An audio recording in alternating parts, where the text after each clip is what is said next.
compte rendu de la 33e réunion du Conseil des ministres.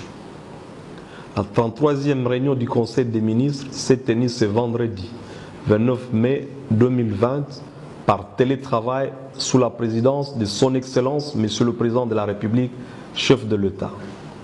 5 points étaient inscrits à l'ordre du jour, à savoir communication du Président de la République. Point d'information. Approbation d'un relevé des décisions du Conseil des ministres. Examen et adoption des dossiers. Examen et adoption de projets de texte. S'agissant de la communication du Président de la République, elle a porté sur 4 points.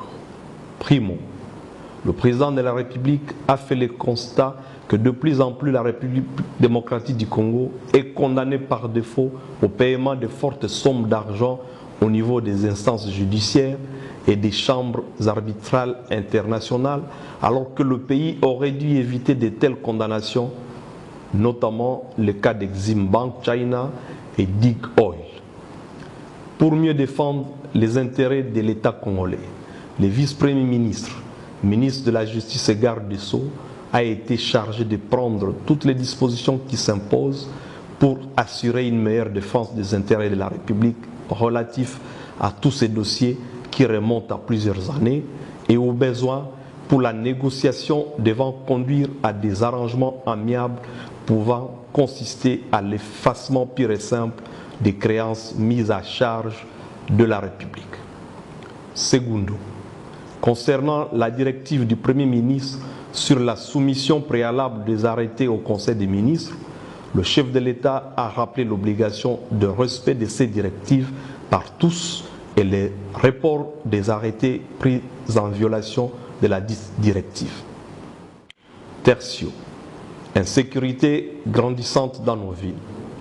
Au vu de l'insécurité qui tend à se généraliser dans certaines villes de notre pays, en particulier à Kinshasa et Lubumbashi, le président de la République a instruit le gouvernement à prendre toutes les dispositions pour enrayer ce cycle de violence, tout en mettant en garde les autorités tant civiles que militaires qui se complaisent à tolérer une telle dégradation de la situation sécuritaire.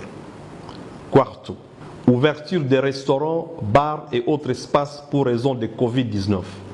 Le président de la République a reconnu la nécessité de la réouverture de ces espaces dans le souci d'atténuer l'impact de Covid-19.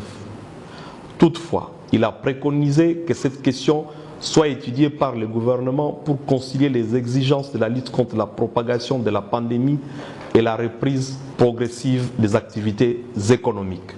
Relativement au point d'information. 1. Au nom du ministre de la Défense et des anciens combattants, le ministre délégué auprès du ministre de la Défense et des anciens combattants, chargé des anciens combattants, a signalé que la situation générale demeure relativement calme et globalement sous contrôle sur l'ensemble du territoire national. Nonobstant la persistance d'actes d'insécurité dans les provinces de l'Est, œuvre de groupes armés au préjudice des populations locales. Le ministre délégué a rassuré que l'armée était bel et bien à l'œuvre à travers des opérations de petite, moyenne et grande envergure partout où la paix et la sécurité étaient en danger. 2. Évolution de la situation de la pandémie à Covid-19. Se penchant sur la situation épidémiologique, le ministre de la Santé a brossé les tableaux de la pandémie entre le 10 mars et le 25 mai 2020. Il a été fait l'état au plan national de 2545 cas confirmés, 68 décès et 365 cas de guérison. Le ministre a déploré la multiplication malheureuse des incidents contre les équipes de la riposte, surtout à Kinshasa. Il a annoncé le lancement de dépistage de masse qui a commencé au stade de Martyr. Il a enfin annoncé une dotation des équipes de riposte en matériel et équipement par la Banque mondiale à hauteur de 10 millions de dollars américains, ainsi qu'une donation en médicaments par le gouvernement indien. Complétant le ministre de la Santé, le coordonnateur du secrétariat technique de l'équipe de riposte au Covid-19 a déploré les relâchements observés dans les chefs de la population en ce qui concerne les mesures barrières. ce qui engendre de nouveaux foyers de cette pandémie, notamment à la prison de Ndolo et dans la zone de santé de Limete, où femmes et enfants se réunissent notamment en prière à plus de 20. En marge de cette présentation, diverses préoccupations ont été soulevées par les conseils, notamment sur l'efficacité de l'Artemisia, la décentralisation des laboratoires spécialisés au plan national, l'évaluation des mesures de la gratuité de l'eau et de l'électricité, la reprise des cours dans les provinces non contaminées et celle des seules classes terminales dans les provinces affectées, la problématique du protocole de soins relatifs au Covid-19, la faible exécution de mesures édictées, la stigmatisation, le manque d'information, les mesures de prévention. Sur toutes ces questions, le Conseil des ministres a engagé le ministre de la Santé et les ministres sectoriels à approfondir chacune d'elles en vue de trouver des mesures idoines. Il a également annoncé la mise en place d'une stratégie de communication de proximité ainsi qu'une affectation financière aux provinces pour leur permettre de faire directement face à cette riposte.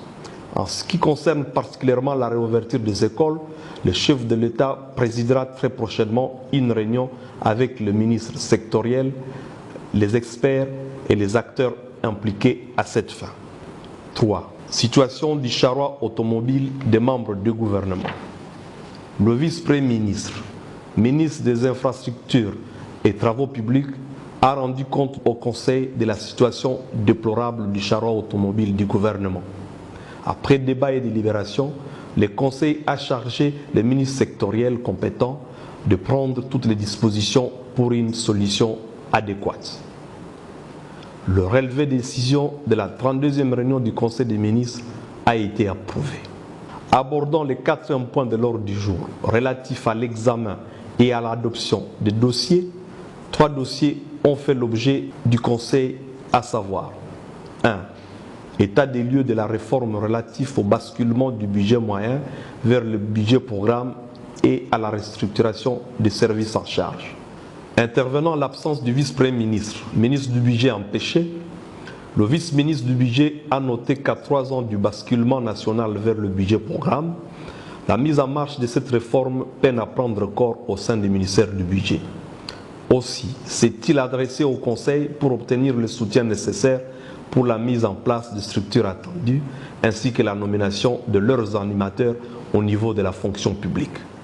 À l'issue des débats, le Conseil a adopté la proposition du ministère du Budget, la création par décret du Premier ministre de directions concernées et la proposition de nomination de leurs animateurs, tout en demandant que la poursuite de cette réforme se fasse de manière irréversible. 2. Les états des lieux du projet de port en eau profonde de Banana a été renvoyé à la prochaine réunion du Conseil des ministres pour permettre un complément d'information. 3. Situation de la société minière de Bakwanga, MIBA. Le ministre du portefeuille a informé le Conseil des ministres du résultat de la mission d'audit qu'il a diligentée auprès de cette société et dont le rapport daté du 23 mars relève d'importants dysfonctionnements au titre de la conformité, de la gouvernance et management, de la production et de la gestion financière. Ce diagnostic établi, le ministre du portefeuille a proposé au Conseil une batterie de mesures thérapeutiques en vue de mettre à flot, autant que faire se peut, cette société qui constituait hier encore la fierté de toute la nation. La situation actuelle de la MIBA a préoccupé profondément les membres du Conseil qui a décidé de la suspension immédiate du Conseil d'administration et de la Direction générale, ainsi que la désignation des chargés des missions aux fins d'examiner les pistes de redressement de la situation et la convocation d'une assemblée générale. Au 5e point de l'ordre du jour, examen et adoption de projets de texte. 3 projets de texte ont été soumis à l'adoption du Conseil des ministres. 1. Projet de loi portant modalité d'application de l'état d'urgence et de l'état de siège en République démocratique du Congo pour se conformer à l'article 85 de la Constitution.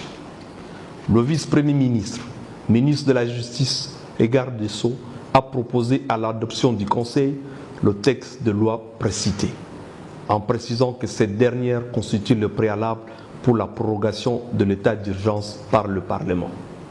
Le vice-premier ministre a rassuré le Conseil sur le fait que le texte présenté avait déjà fait l'objet d'un examen et amendement par la Commission des lois et textes réglementaires.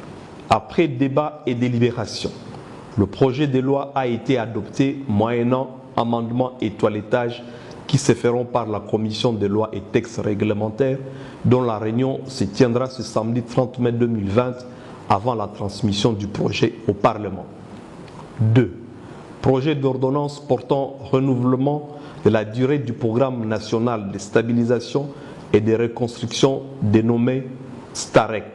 Après avoir rappelé l'historique et les missions de ce programme qui fonctionne sous la responsabilité du Premier ministre, Madame la vice-première ministre, ministre du Plan, a fait un plaidoyer pour le renouvellement de l'ordonnance numéro 09/051 du 29 janvier 2009 qui le crée.